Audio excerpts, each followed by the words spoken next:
You lied to me. You lied to me. You said there'd be no recoil. That scared the living daylights out of me.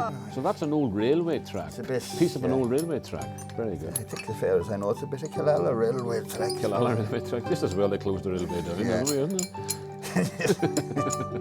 But I was looking recently there from 1700, the records, 17 something, 47 wrecks in this bay. 47? Yeah.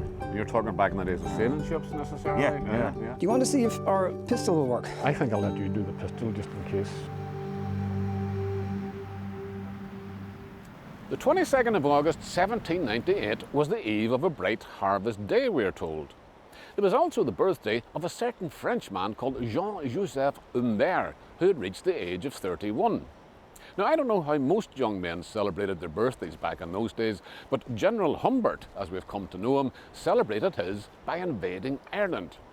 He was at the head of an expeditionary force of 1,019 troops, and he had come in support of the rebellion of the United Irishman. In military terms, he was quite successful at first, and after a few victories was able to declare the province of Connacht a republic. But the truth of the matter was, he had arrived too late. The rising had already been put down elsewhere in the country. He was massively outnumbered by the English forces and soon had to surrender.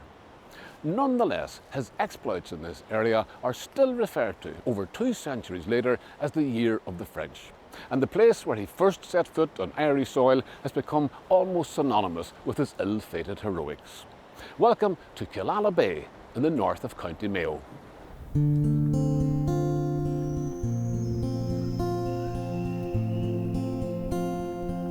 The anglers wandering the bed of the River Moy in the town of Ballina are hoping to encounter Atlantic salmon that have recently entered the river via Killala Bay.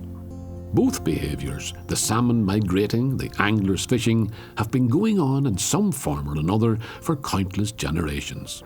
So you can say with some degree of confidence that distant ancestors of those salmon would have been making the same journey back in the 5th century, when St. Patrick was establishing his church at what would become the village of Killala on the western shore of the bay. And you can also be sure that they were still passing along their watery highway some 700 years later when the round tower was erected, and again in the late 17th century when the Church of Ireland Cathedral broke the horizon. The salmon have seen human populations ebb and flow over the millennia along this stretch of coastline, so might not have paid too much attention when 3 larger than usual shadows loomed over their heads just off Kilcommon Harbour on an August day in the year 1798. These were the hulls of 3 frigates carrying General Humbert's expeditionary force, which had arrived via Ireland's back door, so to speak, under English flags which were lowered when the ships dropped anchor. Kilcommon was, and still is, a tiny fishing harbour, and Humbert's army was also comparatively tiny. But the story of their triumphs and failures over the next couple of weeks, the rout of the English forces at the so-called Castlebar races, the disastrous defeat at Ballinammuck, and the last stand of the rebels at Killala village itself, has acquired almost mythic status in Irish folklore, and has provided rich material for historians, novelists, filmmakers, dramatists, and of course songwriters. Steve Dunford could fit a number of those descriptions, in that he's not only written about the Year of the French, he relives it year after year in elaborate reenactments wherein redcoats, French invaders, United Irishmen and pike-wielding volunteers confront each other in the very places where those events occurred. In order to do so, he has had to acquire accurate and detailed knowledge of the events he is depicting. On the 22nd of August is St. Brendan's Day, so it was a fair day. So the people came from the fair nearby in Rathfran, and they were lining the headland behind us here. So there was a bit of a reception committee for them. And it would have been a welcoming reception? It would have been a welcoming reception, yeah. We have a rock here. We have, right? yeah. Well, it's prized in its own plinth up here. Absolutely. And this is supposed, I'm going to say alleged, no, you're going to correct me. I am right? going to correct you. This is the rock at which it's alleged that Humbert first stood on Irish soil. Absolutely. Is that really true? No, that is true, because they had a similar rock for Nappertandy in Donegal, which they lost. Now, I don't know how you lose a rock that size, but they did lose it. Right. That is it. No, it's documented. That is the one. And it was taken from the shore in 1898 for the centenary of the rebellion, and it was used as a sort of a tourist attraction. Yeah, you can see why it was tempting for somebody to stand on top of it. You know, you can picture this sort of vainglorious young man, and he's putting one foot up on the top of the wee. And he's got all it looks the like a colour bed almost. It does actually. It does actually. And he's got all the resplendent uniform and all the rest of it. And he was the second man ashore. So he struck a pose. Struck a pose, and there's a lovely story, folkloric story, told that when he came ashore, that of that crowd of people who had been at the fair, that a guy steps out and takes a whistle out of his pocket and plays a tune called Paul Jean O'Rafferty, and that Humbert is supposed to have acknowledged it by doffing his hat. Don't know whether it's true or not, but it's a nice. But lots of wee myths could grow up around an occasion like that. Yeah. Now there was a reception committee of 150 United Irishmen here. There were at least two blacksmiths actively making pikes in Killala at the time. Mayo was ready. Roscommon was ready. I mean, Matthew Tone, who was Wolfe Tone's brother, was on board the ship with Humbert, and he left, his diary saying, we're ready. James Plunkett in Roscommon has 3,500 men. We're going to, the country is going to rise, and it did rise, but it didn't rise in conjunction with it. The problem was, of course, that it had already risen all over the rest of the country and been put down. Would they have been aware? I mean, you know how Absolutely. we have instant news these days, but they would have been aware of what was like the rest of the country. They would, because a strange thing about this whole 1798 rebellion is that it was Masonic driven, and this is what people don't get. So a lot of the high ranking members of the United Irishman were Freemasons, so they got the word across the country on the lodge system. Right. And the password for Killala, when the French landed at Killala, was called the Corrad Eg Killala, your friends are at Killala. And it went from Killala. Word of mouth mostly. Word of mouth, yeah. Right.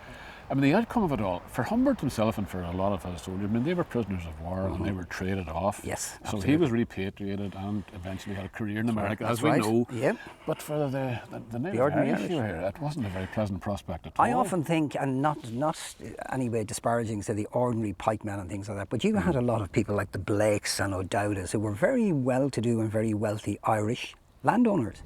They had an awful lot to lose and they lost it. And they threw their lot in with Humbert, and they lost their lands, and God knows, Well, hundreds lost their lives. Oh, they did. Course, and these guys lost their lives as well. Yes. There's a lovely round figure of 600 that keeps cropping up. There were 600 butchered in Ballinamuck. There were 600 butchered when they came back to Killala. It's a lovely little round up figure, They have no idea, because as happened in Ulster, when they came back here, they had to teach the people a lesson. Yeah. It was horrible. War is horrible. There's nothing glamorous about it. Okay. And while we do reenactments, and while one, if not two, of my own ancestors took part in that. Really? Oh yes, really? yeah. And I often wonder, because I don't know what happened to them. They were ordinary people, ordinary pikemen, So that's the other aspect of it. I mean, you're an example of it yourself, but there are people living all around here Absolutely. now who are direct descendants of those men. From pikemen, United Irishmen, redcoats. Redcoats as well. Redcoats as well. Right, yeah, right, absolutely. Right. Because that's the other side of the coin. That's the other side of the coin. That quite a lot of the British Army in Ireland at the time were militia. So the Irish. They were local men. They were local men. Now they didn't have the local militias in their own areas. So, for example, we had the Kilkenny militia here and the Longford militia. The Mayo militia were down Same south. applies to the police, really, doesn't it? don't police your own community. In other words. Exactly. Right. Steve sometimes jokingly styles himself General Dunford. But in truth, he would actually need to exercise a general's command on occasion, as when he brings hundreds of like-minded reenactors onto the streets of Mayo and elsewhere to demonstrate some of the realities of 18th century warfare. Steve refers to this as living history, and it's certainly a step up from gazing at relics in a glass case in a museum. But for people like me, who never really grew up, it's an excuse to dress up and indulge a few childhood fantasies. Steve's a Frenchman, by the way, and I'm an officer, no less, of the United Irishman. And people dressed just like us would have marched across the enchanting Kilcommon Strand at Lacken Bay on that shining harvest day back in August 1798. The wadding and everything went down. Okay. No, sir. You want to load mine as well? Now this is loaded. It is loaded. Right, but I'm Now, not going to what- go off half-cocked. No, what you need to do now is you need to cock that gun. So pull that back. Like this? Yep. Quite stiff. Now up to your shoulder. Am I going to fire Yeah, this? you're going to fire it. Absolutely. Is it going to come back and... No. Right, okay. Aim at something. What'll I aim at? Aim at the sky. I'll aim at the sky. Okay. I'm sure they're going to tell me there's something wrong with what I'm doing.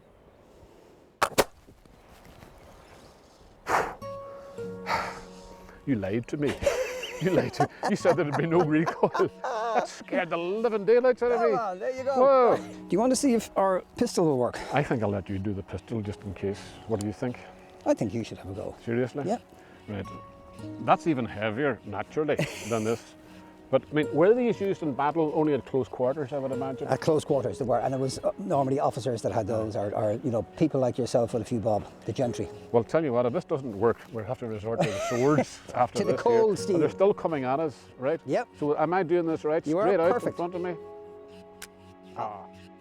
Now, this might be embarrassing for a reenactor, but it could have been lethal on the battlefield.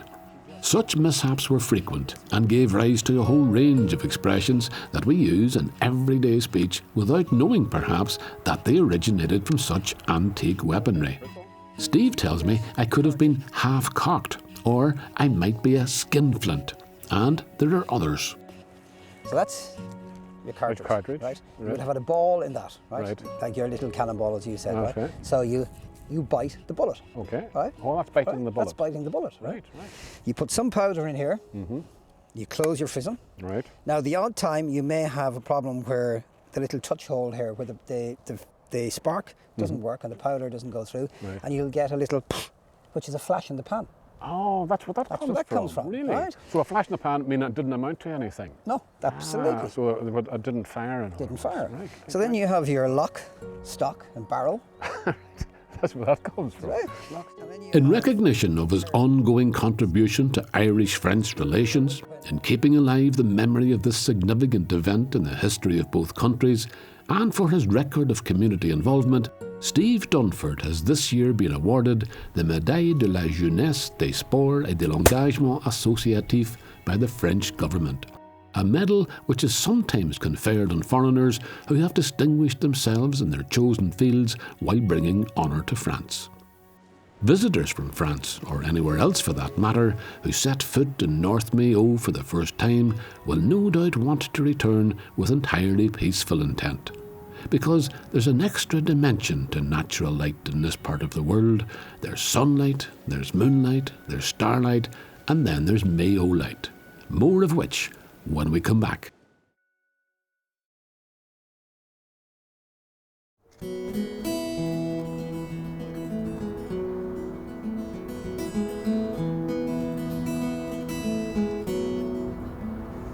When Dennis Quinn is conducting his foraging tours along the shorefront of Killala Bay, showing people how many of the seaweeds can be collected and eaten directly, or dried and then powdered to be used as seasoning in various soups and other dishes, it must be difficult to keep them gazing downwards at the rock pools, when there's such a feast for the eyes if they simply lift their heads and turn in any and every other direction. Dennis is a native of Dublin, but he spent a considerable part of his childhood visiting an uncle in the west of Ireland, so he feels very much at home in Killala, where he's been living for much of the last 20 years. Yet he still has that fresh perspective of the blow-in, which he's happy to share with people like me who might be a bit overwhelmed by the lavish generosity of nature in furnishing this North Mayo coastline. Dennis reckoned that one of the best ways of seeing Killala Bay is to take a small boat out of Killala Harbour, out past the massive sandspit known as Bartra Island, and head due north a few miles in search of a place where the mackerel are congregating. Like out in the bay here, you can get dolphins, sunfish, whale, fin whales, basking sharks now this time of the year. I don't see any today. Yeah. Right. And you've these huge big sandy beaches. Yeah. Hardly anybody ever on them as well. Yeah, it's a hidden secret. Yeah. We have little, for instance, there's a little beach over there now. Yeah. You rarely get anybody on it, you know. Never get anybody on it at all. The Blue Flag Beach in Killala itself, you know, in Ross. So that's on a sunny day, and people there's lifeguards and everything. But the other ones are as beautiful, but they don't have the facilities. That's the only reason. I It's beautiful now today, but there's a huge difference when we're on here now in a sort of a calm area, but further out. I mean, where you were catching the mackerel, there was quite a swell, wasn't there? Choppier, yeah. The wind coming from northwest. Hey, well, listen, we hit the mother lode as far as the mackerel were concerned. Few mackerel today, yeah. The first place that Porrick stopped was didn't seem to be doing anything, but you make up your minds very quickly as to whether they're there. There's or nothing not. doing in 5 minutes. You move. Seriously? Yeah. Right.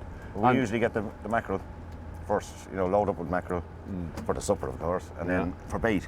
For bait as well. And then you've got multiple species out here. It's fantastic fishing. So what would you use the mackerel for bait? What would you Well, all sorts of tend to- species. Everything? Cod, ling, Right. flatfish. And they'll all species. go for the mackerel as bait as well? Yeah, Right. You can use sand eel as well, or lugworm, different species, Okay. but mackerel is generally the best. Aye. And so, does Porrick know exactly where to go to catch these mackerel? Oh, yeah, sure. Because it all looks the same to me, No. But he must have a sort of notion of what's underneath. Yeah, different terrains, like there's peaks, there's a wreck out there we usually go fishing on. Right. You get several species around the wreck. And wrecks, you were saying to me, and really, wrecks are kind of artificial reefs, really. Yeah. That's what happens, But a isn't lot it? of them now, they've disintegrated over the years. There's only one out there at the moment that's spread out along the bottom of the sea, Yeah. But I was looking recently there from 1700, the records, 17 something, 47 wrecks in this bay. 47? Yeah. You're talking back in the days of sailing ships necessarily? Yeah. As Killala was the port, Yeah. But Killala strikes me now today as a quiet wee village. It's a beautiful spot, very tranquil. Yeah. But not as busy as it would have been in the past. No, like I was reading Caesar Ottaway's report or whatever like that, back in the 1850s, and he was talking about how many taverns was there, and blacksmiths, whitesmiths, haberdasheries, Whitesmiths as well. So there's still a bit of blacksmithing going on at the There is, moment, yeah. anyway. And that's there's our friend Ray. We're That's gonna right, visit Continues later on. He's on. had 40 odd years, yeah. That would be our friend Ray Munley we're talking about. Ray's that rare breed, a Ballina blacksmith who doesn't make pikes. Mind you, that's about the only thing he doesn't make, judging by the contents of his forge. Believe it or not, Ray has made most of the objects you can see here, including the tools. And it's a wonder he ever sold anything at all, I told him, because he collects more than he parts with. Ray started his career as a fisherman, but a childhood spent hanging about blacksmiths' forges gave him a taste for making things with iron that became a kind of obsession. If the devil makes work for idle hands, then he's entirely redundant in Ray's company, because this man never stops. I was no sooner in the door than he handed me something he was just after hammering into shape. It took me a while to realise what it actually was. In fact, I thought it was your initials was on it at the start. My own initialed bottle opener or something, isn't it? Yeah, it is indeed. Yeah, So it goes like that? Yeah. No, No? like, Oh, I see what you mean. Ah, Yeah. right. It's for opening beer bottles. Yeah, It's a terrible pity I don't drink at all, isn't it? I'll find a use for it you will, somehow or other. you will. And the other thing you've made, what you were showing me earlier on behind us here, these vicious-looking things here. Yeah, And these, believe it or not, are they're spikes. spikes or nails. Yeah, they done a big job on the cathedral. In Ballina? Yeah. They had to replace the nails that were already there. Is that the idea? Well, there was a lot of them, kind of gone, Yeah. But they wanted to use the same type of nail They as wanted there it. was there originally, like. They wanted it to be authentic and other words. Yeah, Is that the yeah, idea? yeah. So that was the original kind of nails they were using hundreds of years ago. That's right, yeah. And a blacksmith would have made those original Oh, nails, yeah, Right. yeah. They're seriously long, aren't they? Yeah. I put a head on one of those? I was going to say, Yeah. you would need a head on that. Oh, for yeah. it Will I just? Please do. Aye, Oh, I aye. will. Oh, aye. Because you're still working on these ones, in other Aye. words, right? Right. Stick a head on one of them. Put that in your pocket, Julian. I will. I'll stick a head on. So basically what you're going to do is squash Exactly, it upset it, down. upset it. Upset it. That's the word you use. Upset it. yeah, Right. yeah. Right. I didn't realise that was a blacksmith term at all now. Is I'll know what upsetting means from now on. It means being hit with a hammer. Ah, I see what you mean now. yeah. No.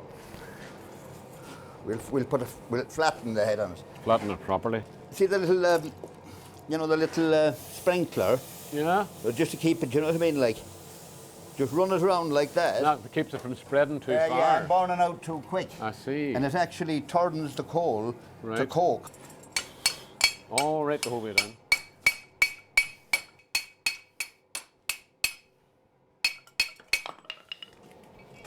You've actually put a wee point on it. Is that? Oh, I see now. Right.